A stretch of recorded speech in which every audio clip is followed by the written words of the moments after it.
Yes ma'am. एक दूसरे को आप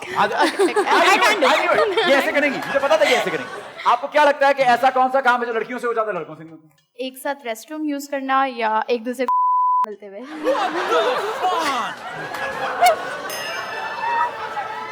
शो बंद हो गया ना, शो बंद हो गया, बैन हो गया शो बैन हो गया या भी रहता है? क्या नाम था आपका? यमीमा। यमीमा, मेरे ते रहम कर, मेरी बहन कोई होर नहीं दस दे गल। अरे एक बार फिर से मैं आपकी तरफ आता हूं।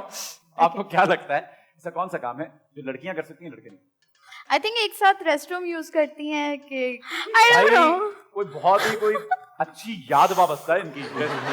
एक साथ रेस्टरूम यूज करती हैं भाई। You will do. Oh my god.